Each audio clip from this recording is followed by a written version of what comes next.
But unfortunately, I didn't get drafted. And so here I am at the time, 22 years old. My entire identity is wrapped up in becoming a Major League Baseball player. I think foundationally for leadership, and this is self-leadership and everything, it has to start with your mindset. When Guy Kawasaki was on here and he sat with Steve Jobs and he tells this story to draw people in to the book. And he said, hey, I was sitting there in a meeting, we were doing that campaign, and everybody thought that Microsoft was going to beat up on Apple and that Apple was going to go. This is in the 90s, like 1998, right? And they started that campaign with Albert Einstein. You remember it, right? Yeah, work hard. I don't think that, Greg, I don't think there's any substitute or hack for working hard. I've always just been the guy, like in baseball, when I first got to Arizona State, I had to compete against a bunch of other first basemen. I just outworked everybody. I was the first guy on the field. I was the last guy to leave. Welcome to Inside Personal Growth Podcast. Deep dive with us as we unlock the secrets to personal development, empowering you to thrive. Here, growth isn't just a goal, it's a journey. Tune in, transform, and take your life to the next level by listening to just one of our podcasts. Well, welcome back to Inside Personal Growth. This is Greg Voisen, the host of Inside Personal Growth, and sitting in Sausalito, California, on the other side of this screen is Damon Lembi, and there'll be a thing that'll pop up digitally for us. But the book is called The Learn It All Leader Mindset, Traits, and Tools. And Damien came to me I think he reached out, but then when I went to the Learn It website, so it's learnit.com website for all of my listeners, he has a wonderful platform for anybody seeking skills knowledge, primarily more skills knowledge. You'll definitely want to go there. And who knows, maybe Damien will give some of our listeners a little bit off if you sign up for the courses. So, Damien, good day to you. How you doing? Well, Greg, it's great to be here. And I like to go by Damon, but don't worry about it because even my mom calls me Damien sometimes. But thanks for having Damon. me. Okay. My bad, You're all Damon. right. You're all right. I've heard it So all. I'm going to let them all know a bit about you, Damon. He's the Okay. CEO of Learn It. He actually took the company over from his father, who founded it. He's a global leader in corporate training solutions and upskilled more than 1.8 million professionals in the past 20 years. He lives in the Bay Area, as we already said. He's in Sausalito. He loves books. You can look right behind him and see that. And after this green screen's off, there'll be lots of books behind me. He likes live music and all of it, and spending time with his wife, kids, and Pablo the Puggy. So that's cool. I love it when we get a little bit personal here. Now, this book obviously is a little bit about your life as kind of being a baseball player, wanting to be a baseball player, I should say. And I wouldn't say you weren't, but you wanted to be pro. We were just talking about Barry Bonds before he came on here. Um, Tell us a little bit about this journey that you went through in Arizona, actually meeting Barry Bonds then, taking this company over from your dad, and now actually growing this company to a very large company. I think it's a great story, a great success story. Well, thank you, Greg. So, yeah, I'm Damon Lembi and I live out here in Sausalito. And I was born and raised in the Bay Area. And growing up for me, it was all about sports and baseball, football, basketball. And by the time I was a sophomore in high school, I realized that if I was going to play in college or pro, my ticket to get there was baseball. So I went all in on baseball. I worked really hard and it turned out pretty well. My senior year, I was a high school All-American, and I had my first really big choice. Do I want to go the minor league route? I got drafted by the Atlanta Braves out of high school. And so I had my first big choice. Do I want to go to the minor leagues? Or at the time, I had a full ride to Pepperdine University down in Malibu. And that's one of the first things I learned about leadership is I went to Pepperdine, and it was awesome because my parents gave me the support and they said, this is your decision, your life. We'll support you in whatever direction you want to go. And the reason I went to Pepperdine was that our coach, Andy Lopez, who's a Hall of Fame coach, he had this crystal clear vision. We're going to win the College World Series within 2 years. And if you think about Pepperdine, there's only 2,500 kids there. So Yeah. that's a moonshot goal when you go up against LSU or Arizona State. And so I went there. I believed in what Coach Lopez had to say. I get there, I'm used to being the best of the best. And then once I got there, everybody was as good as me, right? Yeah. And so for the first time in my life, I really had to deal with imposter syndrome because I was like, do I even belong here? Am I good enough? And I was homesick and everything. And really, one point that stands out in my life, and I think this is kind of a great important story, is it's the fall season, and I'm called in for my first meeting with Coach Lopez, like a performance review. And Greg, he sits me down and he says, young man, when I recruited you here, I did so because I believed and the coaching staff believed that you had what it takes to be a big league baseball player and at least a star third baseman, to hit in the middle of our lineup. And he's like, unfortunately, son, you don't have what it takes to be a Division I baseball player. And he said that and he paused and he crossed his arms and he sat back. And as you can imagine, I thought to myself, I mean, oh my gosh, how do I get out of here? My dreams were crushed and I just felt terrible. And before I had a chance to respond, he sat forward and he pointed at me and he said, Damon, that's not what I think of you. The problem is that's what you think about yourself. Mm-hmm. And if you Your have these mindset. if you have these limiting beliefs, if this is your mindset and you can't get out of your own head, you're never going to succeed. And that really stuck with me. I'd like to say that I immediately turned things around. I didn't. I got hurt and I left Pepperdine and I was lucky enough to get to play at Arizona State. Now, the cool thing was, though, Greg, the year I left, they won the College World Series, which is amazing. Pepperdine won the College World Series. And so it just showed me right there that you can set moonshot goals, get your team behind you, and make it happen. I get to Arizona State. I have a really good career there, but unfortunately, I didn't get drafted. And so here I am at the time, 22 years old. My entire identity is wrapped up in becoming a Major League Baseball player, and my career was basically over with. I mean, I could have went the independent route, but at that point, I was just kind of struggling and didn't really know what I should do. And I didn't know if any of my skills were even transferable to the business world. And that's where my business career started. Well, this book is interesting and your platform is interesting because you've come into a business where you're teaching all people all about skills to become better, just like at baseball. I mean, if you don't get up to bat enough times and you don't take swings, you're never going to know what True. your success rate is. And the book, this the Learn It All leader, it emphasizes mindset, just what you were talking about and of always being curious and learning. You even wrote in the book to me. That's the way you signed it.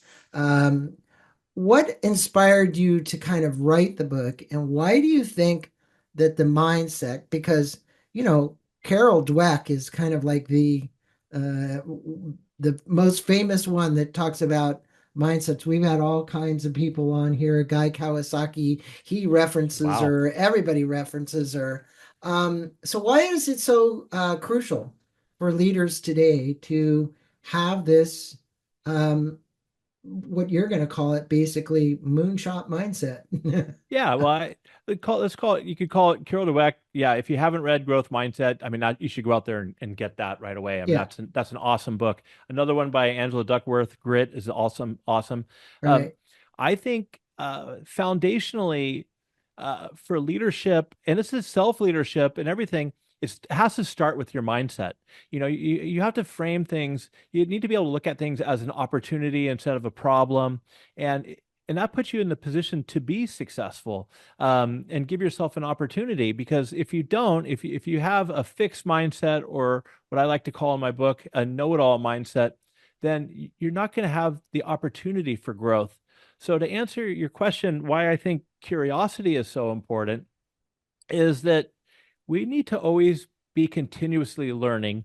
The change of pace is so fast these days, Greg, that we have to be open to being adaptable, changing our mind, learning and growing, and getting diverse opinions and hearing things from all over the place. Because if we're not, then unfortunately, I think we're going to be left behind.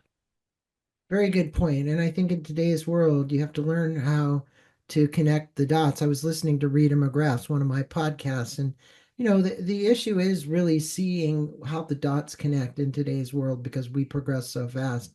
And what I thought was cool, and you and I were talking about it before we actually started talking here on the actual recording, about a pivotal moment for you with Barry Bonds when he taught you a valuable lesson.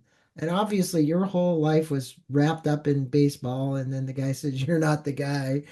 How did that moment shape your approach to leadership and learning? Because here you are now, the CEO of this company that's all about helping people learn and improve skills. Yeah, I mean, I think life is a wild ride. I mean, never in my wildest dreams did I ever imagine I was end up in the learning development world for my entire career.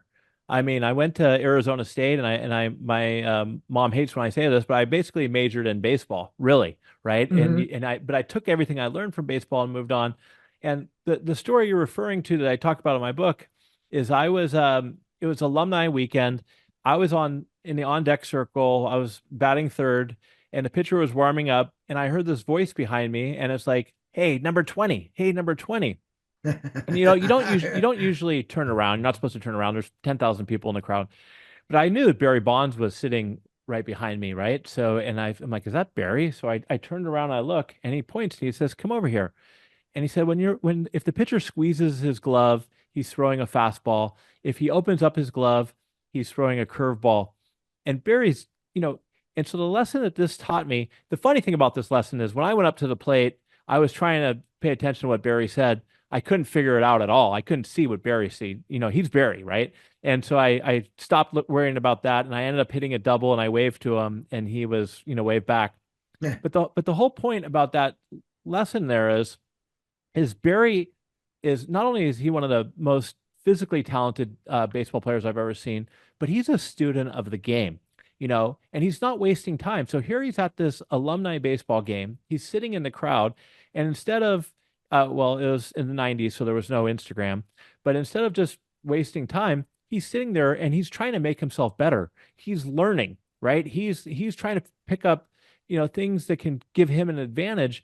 And the cool part was that he took the time to share this back with me. So I think that that's kind of this pivotal example for me that, for your listeners out there, every situation you're in, you can learn from people. And Hmm. if you go to a party, your wife drags you to a party and you don't want to be there, get yourself out of your comfort zone, go talk to people, learn about different subjects that maybe you're unfamiliar with, because you could learn from people. And it's all part of setting this mentality, Greg, like we talked about, that you're always curious and learning. And hopefully you can also do the same for others where you can give back and share with them some of the knowledge or wisdom that you have. Well, it's kind of what your dad started when you're giving this knowledge back, and then you took the company over. And I think the key is you look what you've developed this into, and it's pretty phenomenal. The Thank work you. that you're doing at Learn It. And I think for our listeners, definitely I'm going to plug again, go to learnit.com and check it out. There's all kinds of courses on there that you can engage with. Now, you refer in the book and you distinguish between, you just said it a minute, learn it alls and know it alls, and I'm sure our listeners can figure that one out. But can you elaborate on the differences between these two types of leaders? Because there's one leader that tells you, there's another leader that includes you, right? And when you're a good leader, you're basically there's an inclusion element. I want to hear your side. I'm not going to just tell you how to do it. I want you to figure out how to do it and do it better than the way that I would have done it, right? So what are those key differences to you? Yeah, absolutely. I mean, starting off with a know-it-all, they just come in, they have all the answers. They're not open to other ideas. It's their way or the highway. It could be even a toxic environment for your culture if you have a leader and it's all about whatever they say, right? So it's my way or the highway. On the flip side, learn it all. I mean, I have a great story from 5 minutes ago. I was standing in line having getting a coffee, and this woman I knew was sharing with me. She was probably reminiscing about her dad, and she said that her father never answered a question for her. He always helped her come to the conclusion herself by being curious, asking questions, and it really helped her with her mindset of instead of having a leader who just jumps in and tells you the answer, learn it all leaders, they do that. They create space for people to learn and try things out and psychologically safe space where if somebody fails, that's okay. It gives you the opportunity to learn. And I think that type of environment is so crucial for today's world where because if you're going to learn and grow as an organization, you need to be able to delegate out and empower people and give them the responsibility. But they need to feel like they can trust you as a leader, that you're not going to jump down their back. So it's not about giving everybody the answers. It's not about having all the answers. It's about being open and flexible that sometimes the fact or what you think is right, you may need to pivot and go in a different direction. Very, very well said. And I think that for anybody who's a continual learner, they get that. I mean, you can look at the books behind you and the volumes and volumes that I've had come across my thing after 1170 podcasts. It's, It's amazing. you gotta be a continual learner. And you had mentioned this before we came on to the podcast about overcoming imposter syndrome and the lucky curse. How can leaders recognize and break free from these mental traps? And we just had a lady on here who wrote a whole book about imposter. I've had several on that have written about imposter syndrome. So, first, define what it means to you, and then how do leaders overcome it? So we talked about two things there, imposter syndrome and lucky curse. Lucky curse, that just means growing up in an environment where you're really fortunate and I came from a great family with a lot of resources, and sometimes you know you get the feeling that maybe you don't deserve it, um and but at the end of the day, even with all the resources that you have, when you step into the box in baseball, you still have to be the one hitting the ball, right? So you have to get out of the mindset that, hey, sure, I'm fortunate, but I'm not going to be this kid who's got a silver spoon stuck in your mouth. And the best way to get through that is just to work hard and lead by example, and deliver on what you say you're going to deliver on. Now, the more common one, like you said, is imposter syndrome, self-doubt, limiting beliefs that I think everybody struggles with at some point in their Oh, life. yeah. And Yeah. but there are people who say they don't, and they're either sociopaths or they're just not telling the truth. And so for me, what I've done is, and it goes back to my baseball days, but I've built a framework that I use to help overcome imposter syndrome. And it starts with if there's something, if I'm if you're somebody and you just got promoted to a new job, and maybe you're thinking to yourself, well, do I even deserve this job? Can I I'm not even good enough. I'm not good enough. So listeners, if you're in that situation, it's not your responsibility to know whether or not you're good enough. You were given this opportunity. So other people believe in you. Just go out and do the best you can do. And for those of you who don't want to apply for a job because maybe you don't meet all the criteria that's on the job posting, if it's something you're passionate about, go for it anyways. I've hired hundreds of people who didn't necessarily fit what it said as far as the responsibilities. So just go for it. If it's something that you want to do, go for it. But getting back to my like when I'm struggling with imposter syndrome, the first thing I want to do is I want to label my fear. Like what am I afraid of? Right? Okay. Okay, I'm afraid of getting out giving this keynote speech. then I think to myself, well, what's the worst thing that can happen if it goes wrong? Okay, maybe somebody laughs at me, right? Okay, well then people move on with their life. Can you get through that situation? Absolutely. So once you realize that, hey, at the end of the day, this isn't life or death, this is something you can live through, then you go for it. And my three-step approach is number one is work hard. I don't think that, Greg, I don't think there's any substitute or hack for working hard. I've always just been the guy, like in baseball, when I first got to Arizona State, I had to compete against a bunch of other first basemen. I just outworked everybody. I was the first guy on the field, I was the last guy to leave. Number two is focus and deliberate focus, which I like to refer to as deliberate practice.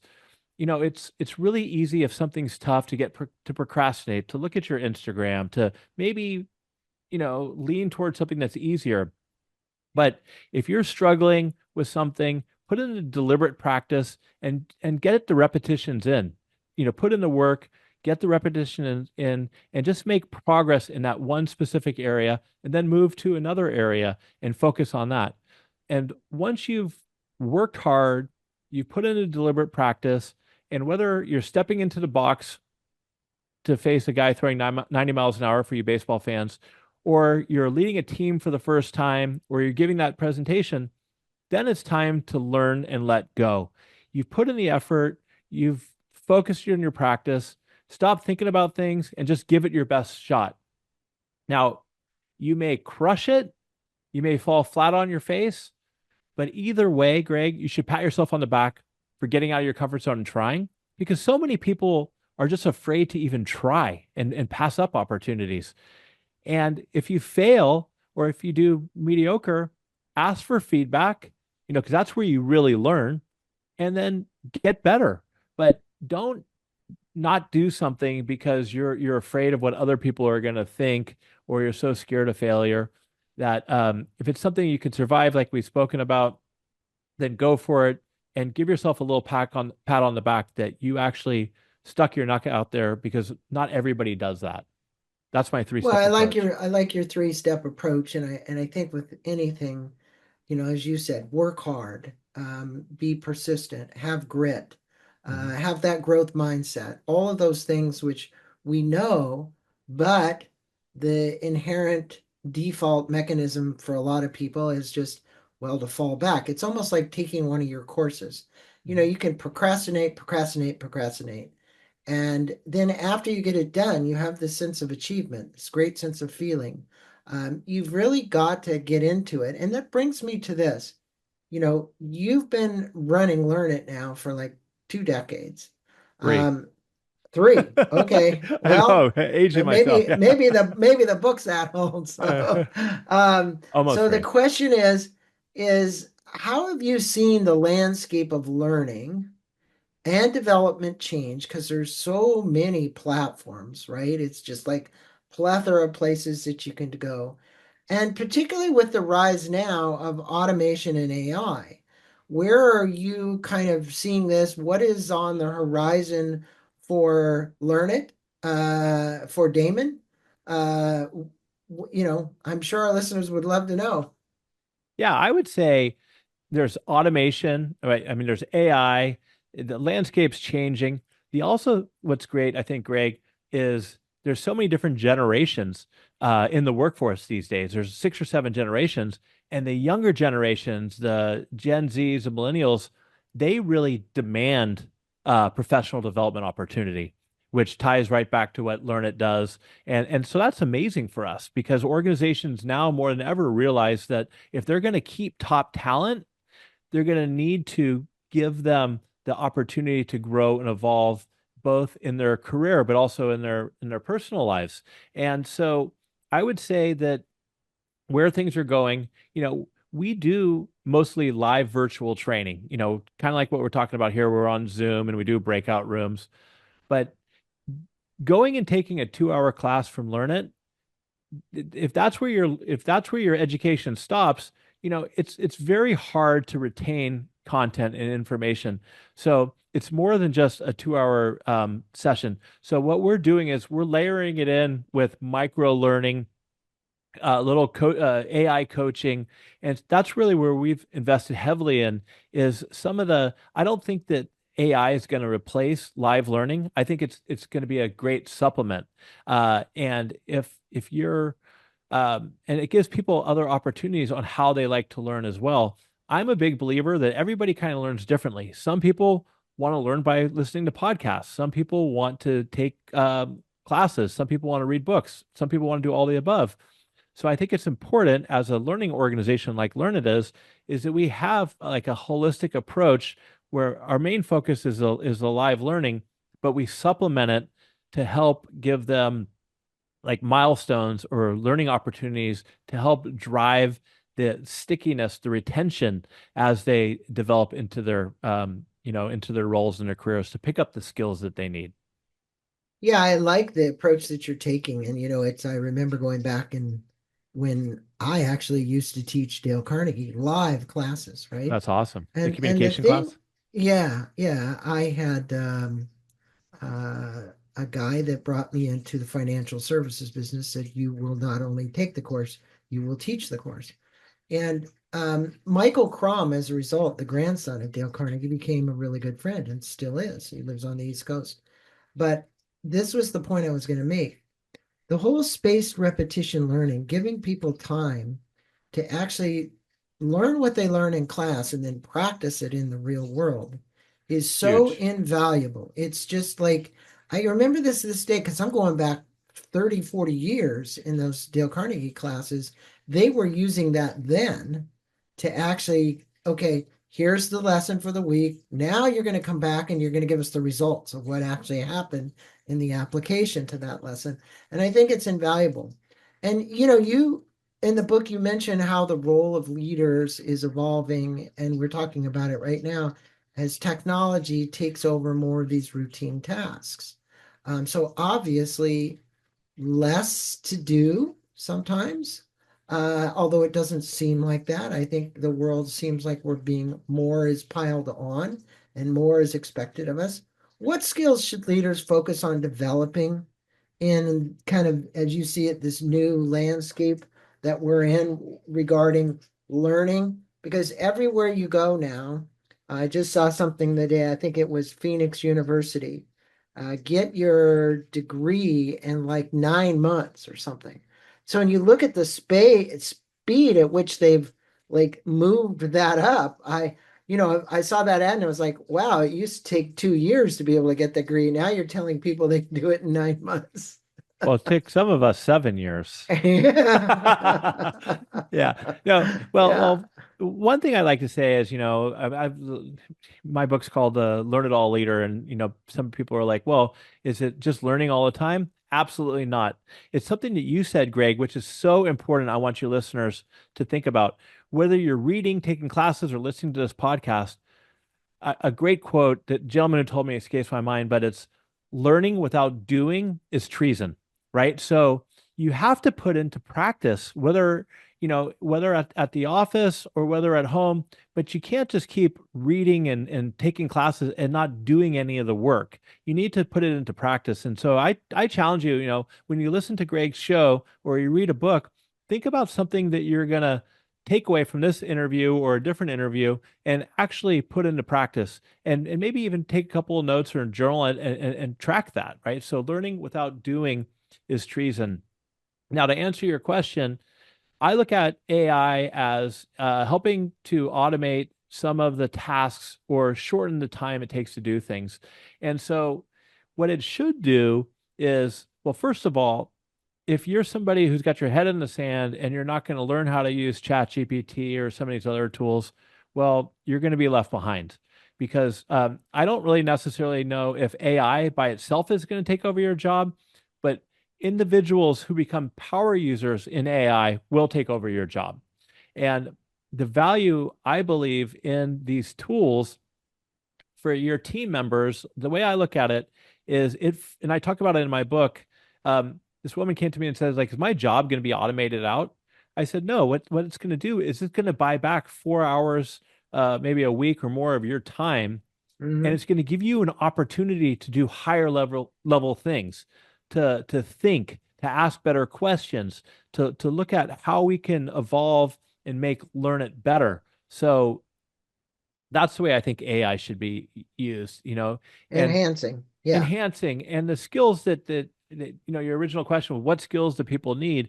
What we're seeing out there, which I'm so fortunate I get to see behind the curtains with all these great companies, are adaptability. You need people who could be adaptable.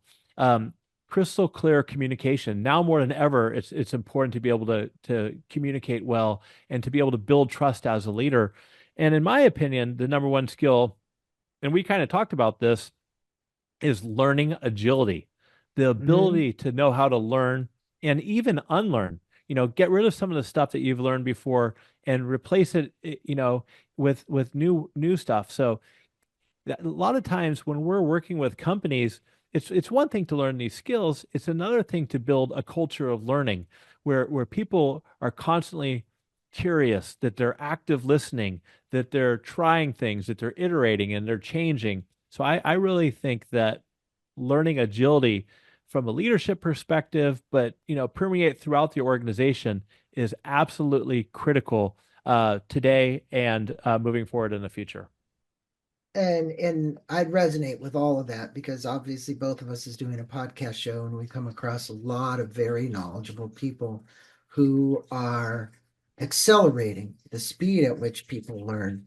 One young gentleman I'm going to bring up, his name's Scott Young, and he wrote the book called Ultra Learning. And while you were speaking, I was there.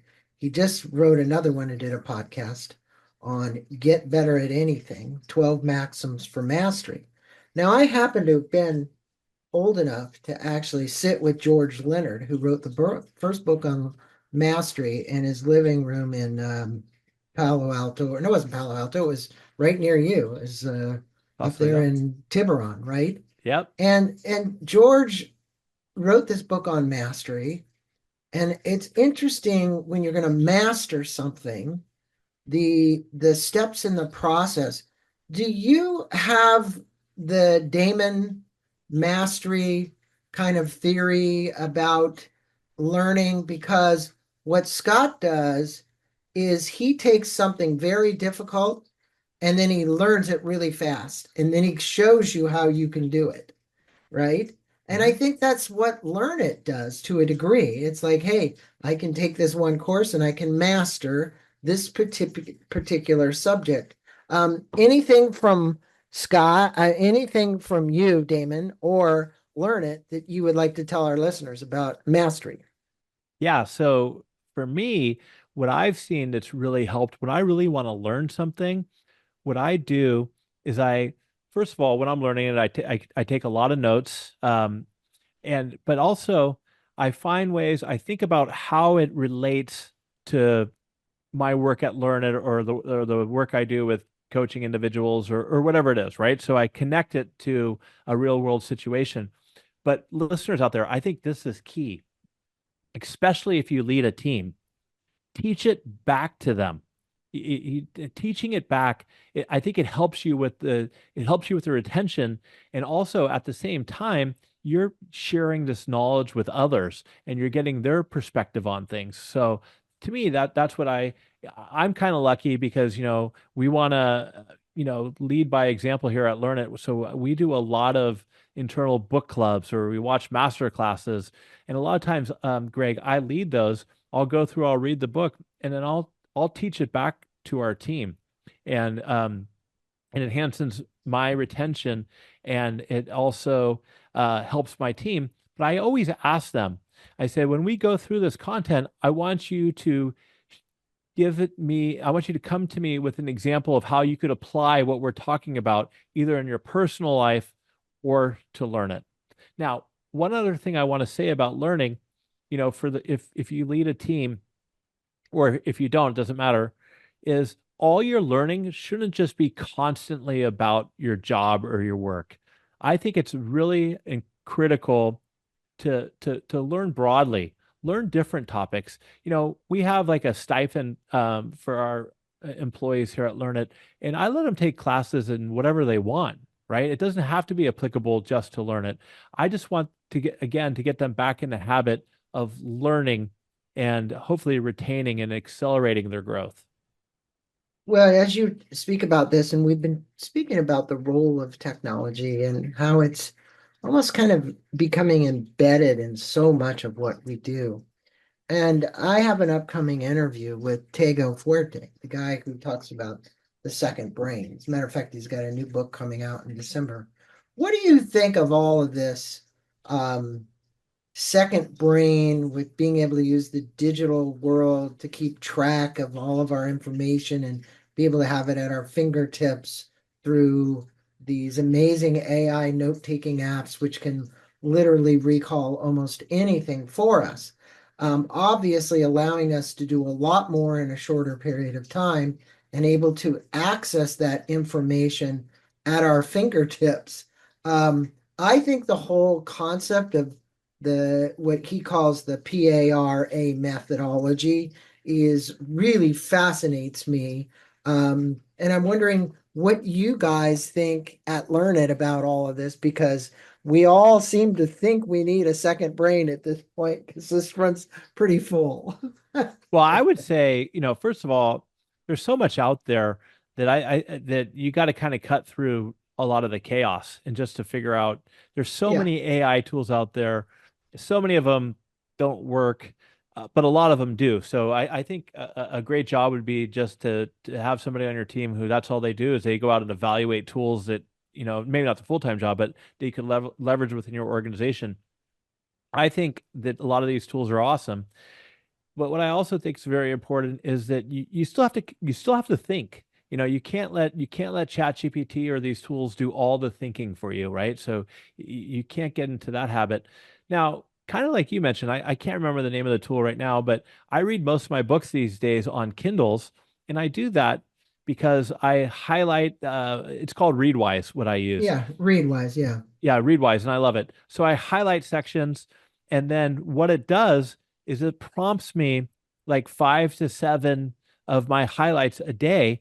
And so I take 5, 10 minutes a day and I just read those, right? And so because it helps with the retention. So in this situation, that's an example of leveraging, I think, the new tools successfully, right? It is. And I mean, when people take your courses, I know it's synchronistic, but is that course then made available asynchronistic for them to pull the data, and or is something like Otter AI attached to that to keep the notes? What is it that you're doing there that if I say, hey, I'm going to spend X on a course and I want to take it, but okay, I passed the course, but now I need to recall something from it. How are you giving us this ability to recall? That's a great question, and that's a debate we always have. And because I'm all about recording the classes and giving people the content, afterwards. Um, in some classes, we don't. A lot of the leadership classes, we don't actually do that because we've found that people don't want to share freely in those classes Mm, if maybe their leader has access to them afterwards. okay, Um, but some organizations want us to record them, and then we do, and then we give them the transcripts and everything, the raw footage that they right. could chop up. What we tend to do is we take our classes and we record them asynchronously, and so that if you take classes that Learn It, you have access to a library of content where, let's say, you take our giving and receiving feedback class. And 6 months later, you kind of forget our for growth model. That's the model we've developed. Well, you can log into your portal, Greg, and you could watch a like a 7 minute video on Right. what the go for growth model is. Boom, right before your conversation. So it's there. So And again, sometimes we need that recall. we It always need isn't it. that we're um how do you want to say, yes, the how our neural pathways wire and fire is interesting, but I think it's like people say, hey, Greg, you're like 70 years old now. And do you recall this? And the question is, it's like the more you put into the hard drive, like a computer, the more challenging it becomes for literally you to like say, okay, the lights come on, like when you have I have a Mac sitting here in front of me and it'll say, oh, you're using up more memory than you've actually got, right? So the reality is the memory and then the recall. And the way I look at that is that's really important in being able to access that memory and recall from someplace like just for instance, Google Drive. Like who doesn't use, so many of these storage systems to say, oh, now I'm going to recall. And then you got to go, oh, but do I have a Dewey Decimal System to really figure out where I put that on Google Drive? You're Right? preaching to the Because choir on that one. Yeah. because it's like, oh yeah, okay, I know it's in there. I know I saved it in there Oh, someplace, but so frustrating. how did, Yeah. how did I actually find it? Well, look, staying in this realm of questioning, you emphasize the importance of creating a compelling vision for teams. And I think it's so important. I've done so much of this work. How can leaders inspire their teams to go in and fully commit to the vision that a company is trying to achieve? I know I recall this story real quickly because when Guy Kawasaki was on here and he sat with Steve Jobs and he tells this story to draw people in to the book. And he said, hey, I was sitting there in a meeting, we were doing that campaign, and everybody thought that Microsoft was going to beat up on Apple and that Apple was going to go. This is in the 90s, like 1998, right? And they started that campaign with Albert Einstein. You remember it, right? Yeah. And there were an ad came out, and here's what he said, because you'll relate to this about find for a vision, right? This is where this question's going to. So they're sitting in this room, and the ad guy's there, and he has two copies of the ad. He says to Steve, well, I'm going to give one to you, and I give one to Guy. And Steve Jobs says, no, you're not. You're going to give them both to me. And I don't know if you've heard this story. Have you heard this? No, no, I haven't. This is a Okay. good one though. So Guy Kawasaki was like, wait a second, I'm an evangelist for Apple. I should be able to get this ad. And he's kind of is really mad at Steve, right? And he goes, hey, Steve, why don't you want me to have a copy of the ad? He said, don't you trust me? And Steve says to him, no, I don't trust you, Guy.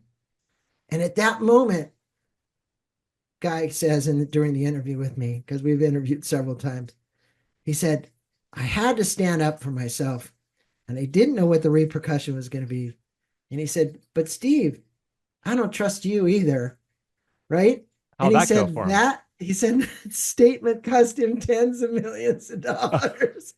Yeah, I was gonna say, yeah, yeah. So the point there, though, was about a vision. Okay. So Mhm. here's the point. Here's this company that's potentially going down the tubes, comes up with an advertising campaign. The vision is to put this on every desk, right? Just like Microsoft wanted to do the same thing, was put a computer on every desk. But as you know, their thing was all about learning, right?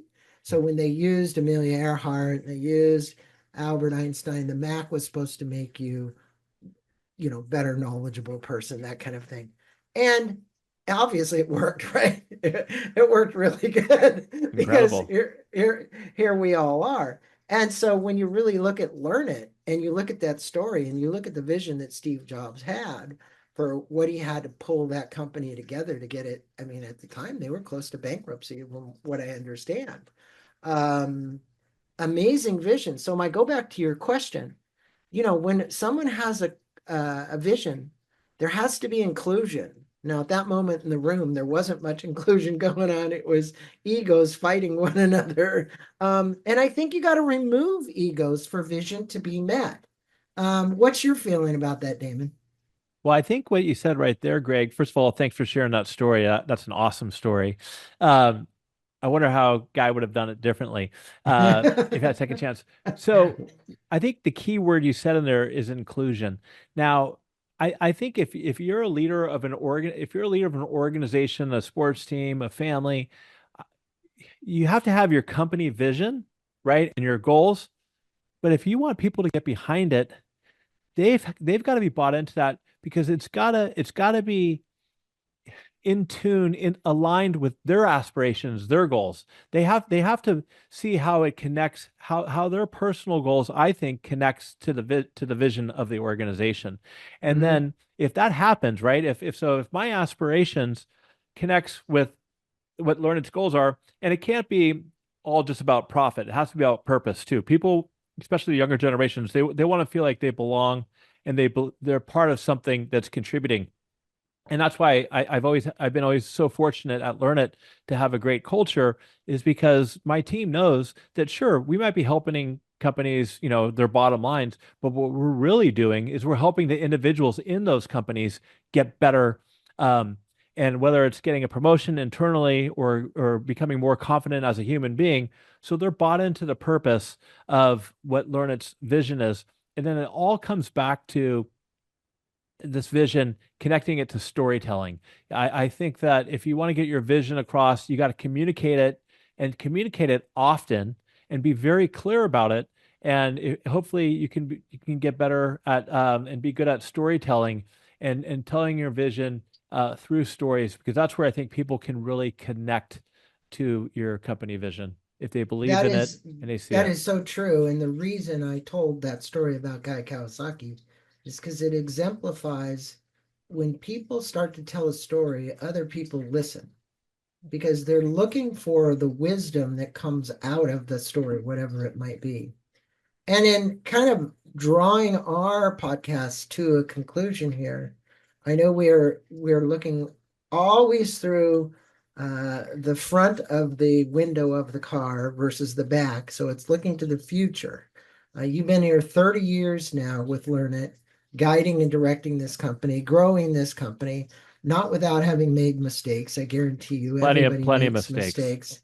Yeah. What are some of the key challenges you see for leaders who are outside of your company and even the leaders inside your company, and how they can adapt to this learn it all mindset to help them navigate those challenges versus the know it all mindset? Now, in other words, I love the whole learn it all. And now what is that going to help the leaders out there that you're speaking to? Or how is that going to help? Yeah, well, I think first and foremost, we're leading in a pretty chaotic time. There's a lot of uncertainty. There's a lot of complexity. There's six different generations going on, and there's AI and everything. And I think what leaders need to do is, first of all, you got to retain your great talent and take care of your people. And to do that, help work with them to develop their skills and give them the space and time to be able to do it. What we see a lot of our leaders are struggling with is just, Greg, there's just so many different priorities going on that a lot of times that they lose sight of what's important, for their team members, and they're not carving out the space to allow them to continue to learn and grow. And even in a tough labor market like right now, great talent will still leave. And if you can't nurture, maintain, and evolve great talent, I really believe that companies grow because their people grow. And so you have to take care of your people. And we work with a lot of companies who, say, middle managers are stretched so thin where they need more support and they need some time and breathing room where they can help upskill themselves and reskill themselves to be able to be successful in today's day and age. And so I think sometimes you just got to slow down, reflect for a second there, and think about what can we do to take care of the middle of our organization where a lot of the work really happens, to make sure that these people have the tools, resources, and time to be successful. Well, you basically said it all. And for my listeners, this is the book, but Haha, thanks, go Greg. out and get a copy of this book. Okay. The other thing is, we'll put a link to Amazon to that. We'll also put a link to learnit.com, which is where you can actually go to find out more information about the company, the resources, the courses. And I'm going to highly recommend that everybody who's listening today who wants to take either skill-based course, or as he said, and you were doing courses live with people directing those courses, a way for your company to actually benefit very intently from the work of key experts, right? I'm going to call them experts, but key leaders in the area or thought leaders in the area, Learn It would be a place to go. So go check it out. Uh, Check out the subscription to the courses that are there. When you go to the website, which I'm there right now, you'll find the classes just by there. You can go to soft skills, business applications, classes by skill, a learning lab, cohorts, and on-demand training. That's all there for you to do it. The Learn It team is right there for you to take a check out at and look at the overview of it as well. As you can see by his website, a lot of companies are using Learn It, including Kaiser Permanente, Visa, San Francisco Travel Association, um, just tons into it. They're all using it. Dole, you got a lot of great logos up there, my friend. Hey, thanks, So Greg. And here's one thing I want to say for your listeners. If you s- connect with me on LinkedIn or email me and tell me that you found me on Greg's show, I will send you a code to a free $250 class. Whether it's Excel or emotional intelligence, Greg's been so kind to go through and talk a lot about Learn It, but that's my gift for you for listening is please reach out and I will send you a code for the class. All I ask is that you send me a little feedback afterwards. Let me know how your experience is. But I'd love for you the opportunity to experience Learn It. what a great offer. And there's soft skills there, everything from communication to wellness and health to personal development. They're all there. So definitely check out the website. A plethora of knowledge, as they say, and wisdom. So, Damon, thanks for being on Inside Personal Growth, sharing some of your personal story, as well as some of the stories that you around actually learning, which I love. And I think this has been a wonderful session for people to take in some of your wisdom and learn more about your company, you, and your book. Thanks so much. Well, it's been an honor to be here, and I had a great time with you. So thanks, Greg. All right. Take care. Bye, Damon. I'll See see you, you Greg. too See this you in weekend. person. See you in person for lunch or something. Yeah. Thank you for listening to this podcast on Inside Personal Growth. We appreciate your support. And for more information about new podcasts, please go to InsidePersonalGrowth.com or any of your favorite channels to listen to our podcast. Thanks again, and have a wonderful day.